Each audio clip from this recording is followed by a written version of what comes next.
So who's got a question for anyone? I'll give you the summary. We had Neil this morning, we've had family stories, we've had stories of recovery, we've had stories from rehabs. Anyone want to ask any questions of any of these people? Hello, hello Duran. I'd like to know whether or not, I'm a GAP commissioner. I'm in recovery myself, 22 years this year.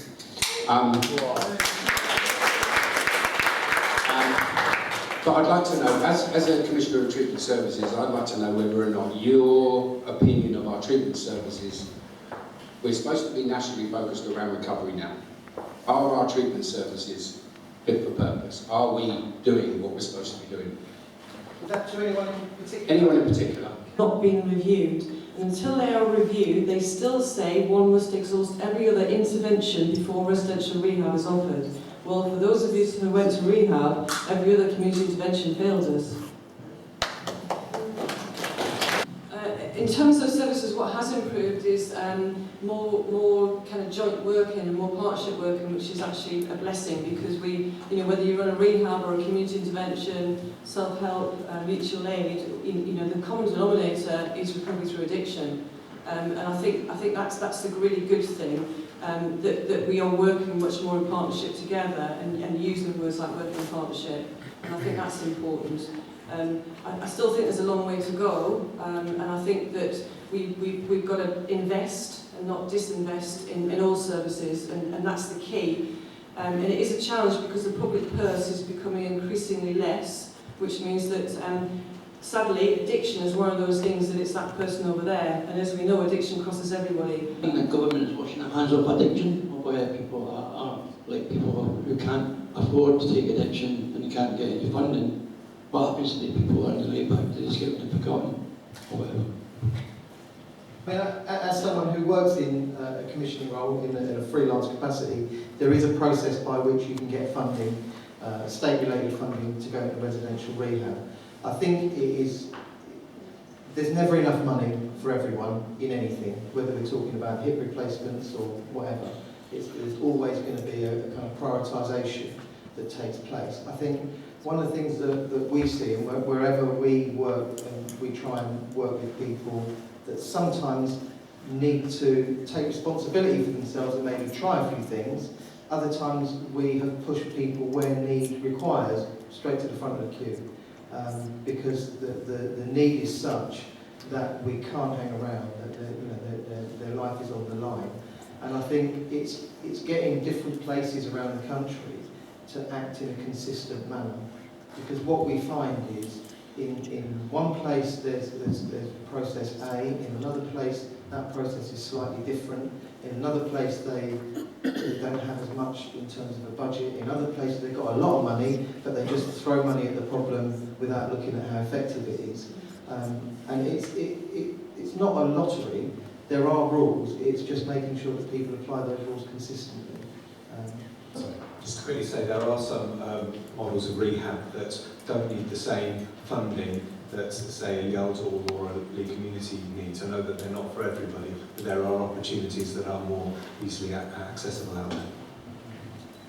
Hi, sorry Wendy. Not as a challenge in any way to the prehab idea, but surely before anyone is referred to rehab, there should be a process, whether it's in the community or elsewhere, whereby a key worker is working with a client to identify the correct rehab for that particular individual.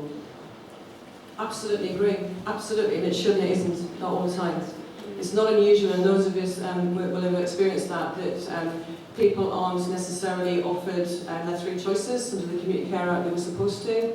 Not everybody does. Where people have the opportunity to, then that should be right. Key workers should, quite rightly, be demonstrating to the person that they're supporting what other intervention is there. Community intervention is often the best intervention, doesn't necessarily have to go away to rehab, but people need to have that time and space to understand about what's the right recovery pathway for them. And our experience over 43 years has told us, particularly in the last 10 years, that people haven't necessarily got that service.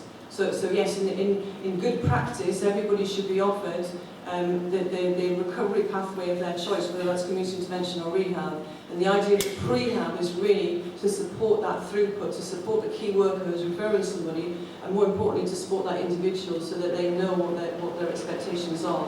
I won't speak all the time, but you asked if politicians are washing their hands, and I think inevitably in relation to addiction, recovery is, I guess, about 90% about the decisions that each individual takes and about the challenges that they face and how they respond to those. And much as I very much support services, I think ultimately in those quiet moments when temptation sits in front of you, it's the choice that you have to make. Each addict has to make it or turn it down, as it were.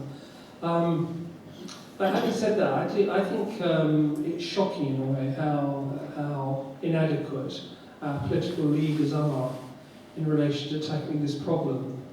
That, I think, is nothing short of a scandal, because it struck me that listening to the accounts today, it's a bit like hearing at the end of the World War, First World War or Second World War, you imagine there were hundreds and perhaps millions of families who in one way or another were experiencing the bereavement of their lost partners, lost siblings.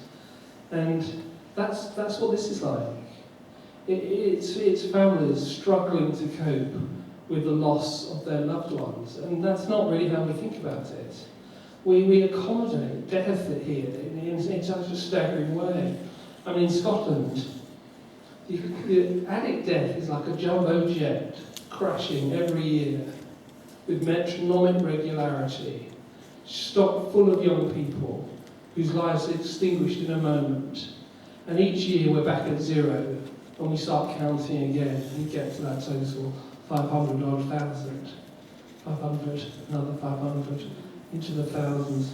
And it's just staggering how little attention political leaders give to tackling this problem. It's as if we're infected and they're infected by an acceptance of the inevitability of drug abuse, when it is actively being promoted by individuals who are identifiable, often by the sheer riches that they inexplicably demonstrate, and yet we seem unable to tackle this problem. And I think that unless and until politicians really genuinely address this problem as a major threat to the very sustainability of our societies, I think that we will be left as communities in a state of collective bereavement.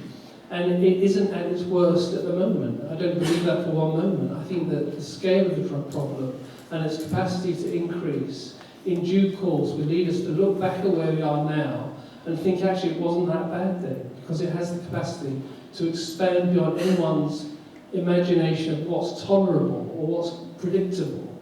And I think that as long as there are people who will make huge amounts of money from the drug problem, it will be being promoted, and it will not be until politicians really get a sense of the challenge which drug abuse poses, that they will not wash their hands of this problem. They will be galvanised to take the sort of action which will be required to tackle this problem. Communities it's a problem that exists in communities. It doesn't just touch the individuals, it touches communities. And what communities can do to get together to support people into recovery. We're doing this here today. We didn't have no politicians, then you guys get together and do this. So if they can't, then we can do this in the community. If no one else wants to take that responsibility, we can do this. When I first went and tried to get help from ketamine in 2008, there was a really, well, they didn't really know much about it. How are you going to tackle that now with these legal heights? Because obviously you don't know much about it. How are you actually going to help people try and get help? Yeah, I mean, I think the problem of addiction is a problem. I've worked in rehab for 26 years, and whether it's ketamine, whether it's cannabis, whether it's someone taking LSD or cocaine, it's a problem with addiction. So it's, it doesn't. We've had folk who've had problems with ketamine, with MDMA, it's in rehab. It's about getting, what's underneath it, what's the root, what's causing the problem, and getting to grips with that really. And it's not the drug isn't the problem. The chemical isn't the problem. The chemical is the person's solution. It's not a particularly good one because it causes lots of other problems as well. It's not really a question, it was more, I just wanted to say something. That from a family point of view, the window of opportunity to get that person responsive to want to go into some sort of treatment or seek help is so tiny. And from my own experience, it was missed so many times because that wasn't there. I was told that, you need to wait 6 weeks, there was no rehab, there was not this, there was not that. So, as I say, it's not really a question, it's just a statement just to point out that, from a family member point of view, we put in all these things, we do all this work, we try all these different tools and methods, but the actual window of opportunity is tiny, and I think that's one of the things it needs to, that the help needs to be there when you need it, not in 6 weeks' time. I agree.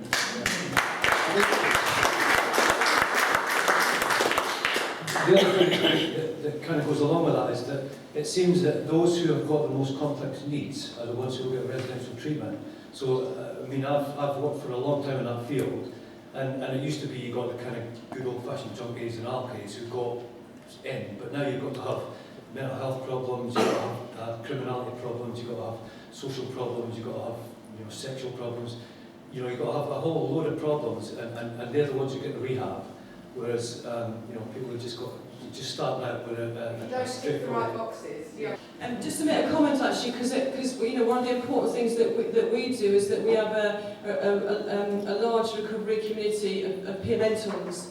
So what Sam's just said there is really important, because actually if you are using a substance and none of the services are actively offering you that, if it's kind of heroin, crack, and it's a substance that actually not many people understand. It is about addiction, but equally, if you want to access a service, the best people to do that is actually peer mentoring. Neil, when you were talking about the service you've done, one of the things that you said when you were asking people why they use the legal highs, the second thing, first one was because they were cheaper, the next one because they were legal.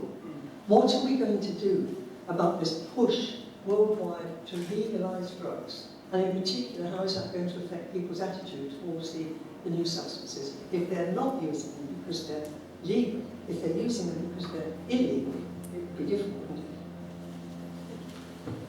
wouldn't it? Well, I think there is a degree to which the situation in relation to legal highs is an illustration of what could happen if currently illegal drugs were legalised. Because those who are currently using legal drugs, the fact that they're illegal has not been a barrier to their use. But for many individuals, for whatever reason, the fact that these substances are illegal is probably a barrier stopping them using these substances.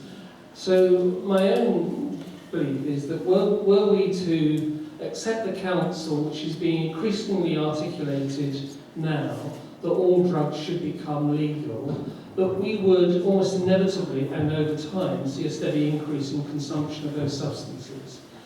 Now, however bad we think our drug problem is now, if that were to be the case, if the consumption of heroin, for example, were to start to move towards tobacco, 15 and 20% of the population, or alcohol, 60 to 70% of the population, who here could even imagine what society would be like?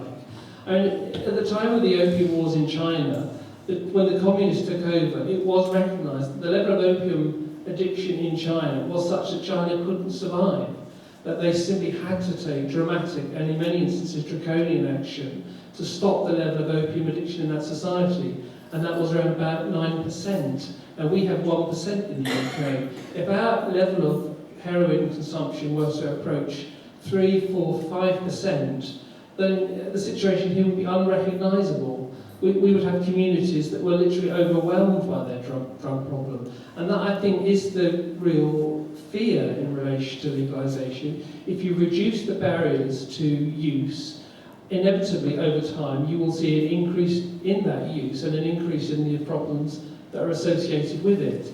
I think it's interesting that Portugal, which has one of the most liberal drug policies in Europe, has taken the decision to outlaw the sale of legal highs. That's happened in Ireland. New Zealand attempted to use trading standards legislation to allow the sale of certain legal highs whilst banning others. And it experimented with that legislation, and it's found that what was then on sale was some of the most dangerous substances available. So then they rapidly had to rein back on that legislation. It's a massive problem, however, once drugs are starting to be made available through the internet, that legislative jurisdictions are one way in which individual countries can attempt to limit consumption of substances. But where these substances are now being traded through the internet, then individual country-specific laws are probably an inadequate and somewhat anachronistic means of regulating those substances. We truly need very effective international regulations in this area. And it won't surprise you, Anne, or many people here, that, you know, there are influential mega millionaires who are in the business of preparing for the legalisation of illegal drugs, who have spotted that that is the next domain within which they can multiply their riches through exploiting the market, which could conceivably open up were substances like cannabis, heroin, LSD, legal highs, all to become legal. And that's what one would see, a situation within which the equivalent of big tobacco became big pharma and big drug addiction. I'm amazed at the topics we're covering for Henley. What I want to do is I want to give Elizabeth and Anne-Marie an opportunity to comment on any of the questions that they've heard, if they want to. Do you want to do that? I just want to be a fair chair.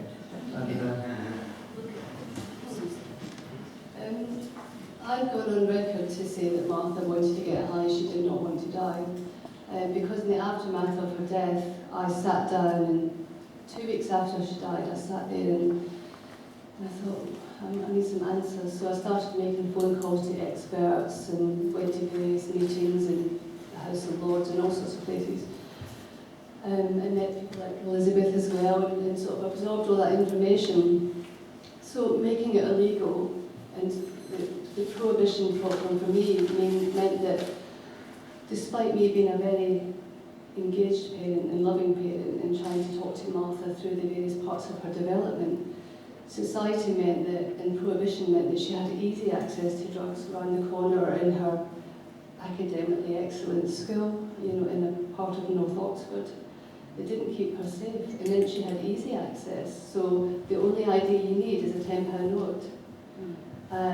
That's not a good situation. And that is what's actually happening. So I want an evidence-based dialogue with this subject. You know, I can't predict too far ahead where this could take us, but I don't think prohibition is the answer for a modern society, and because there'll be other means otherwise, that I'll become a regular kind of, you know, member of society. I should be the exception. I can only endorse really what Anne-Marie says. I mean, for us as a charity, you know, to go visit somebody as we did on Friday morning who's witnessed her husband dying because of legal high in front of her, you know, the pain that families go through in these bereavements is unbelievable. And how do you recover? How do we recover when it is a bereavement? You know, because I hear time and time again, and it was my own experience, and I know Anne-Marie will endorse this as well, that you have a first bereavement, you lose that child, that person, that partner in the relationship that they have with alcohol and drugs. And that's difficult enough to cope with, and recognition of the pain that families go through is so important. You know, to be able to support the bereaved is a passion that we as a charity have, and sadly, that ain't going to go away. I was just wondering, an area we haven't discussed is prescribed medications, and there's just as much a problem there, if not a bigger problem. I worked with a community drugs team 20 years ago where we prescribed substitute medications, and I became very disillusioned by the fact that it became more and more focused on prescribed medications. For example, you had to go be on medications before you could even enter a treatment pathway, which takes time and a lot of money. And it seems to be that it became more and more caught up in economics and power and the pharmaceutical industry, which is a multi-billion-pound industry. And so there seems to be a problem there, you know, which is limiting choice. I offer an alternative now, a detox, and people don't have to go on substitute medications. I prefer, for example, to detox people from heroin than putting them on methadone first, because I've seen the severity of the withdrawals, and so you're just transferring them onto a legal substance, so they're transferring the dependency onto a substance that they're actually can go down to the chemist and get, you know, over the counter. I think that in this field there is a certain allure for simple answers, and prescribing a substitute opiate to individuals who've acquired dependence on opiate-based drugs seemed a simple answer. It was also relatively cheap compared to the cost of rehabilitation, even though the two biggest evaluations of drug treatment services in the UK, the National Treatment Outcomes Research Study in England and the Drug Outcomes Research in Scotland study, both showed that residential rehabilitation was associated with a much greater likelihood of recovery than was placing people on long-term methadone. And yet methadone is the predominant response to heroin addiction in the UK. Now, I have no doubt that for some people, for some time, it's an effective treatment. The danger, though, is that it becomes seen as the principal and only answer. And then we have a situation where people then are left for decades, in some instances, on substitute prescribed medication, and there then is no opportunity for recovery. One of the most passionate advocates of methadone maintenance in Scotland, for example, his general practice cohort were studied recently in a long-term evaluation, and it was found that the average duration of those remaining addicted who'd been prescribed methadone was 20 years. For those who hadn't been prescribed methadone, it was 5 years. So that showed you that the tool that we use most widely in the treatment of opiate addiction is associated with the lengthening of the period over which people remain dependent and a closing down of the opportunities for recovery. And that's not what we should be doing. Our main treatment should not be associated with the lengthening of the addiction career. It should be associated with the contraction of it. But it's, you know, we talk in terms of often that we like evidence-based policies here, but when the research which I and colleagues carried out which showed that residential rehab was the most effective, that was amongst the most unwelcome publications that we ever produced. And it brought letters to the national press by addictions experts saying, well, if you follow the advice of Neil McKeganey, there'll be a dramatic increase in addict deaths. And yet, in Scotland, we have more addict deaths associated with methadone than we do associated with heroin. And that was the drug that was provided as a response to the problem of heroin addiction. It's now associated with more deaths than heroin. And yet we seem fixated on substitute prescribing. And I don't really understand why that's the case. I don't understand why we have this continual value placed upon prescribing as the route out of addiction, when it's transparent now that recovery involves so much more than that. Analogy. So I often think it's like trying to borrow your way out of debt. It's very difficult. Sometimes you just got to do with less and face the pain. Quite a lot of people have asked me about how they can get the play to the area. Just to explain that all the actors come from Liverpool and have lots and lots of things to do as well as ordinary jobs. So if you are interested in commissioning the play, then you need to contact me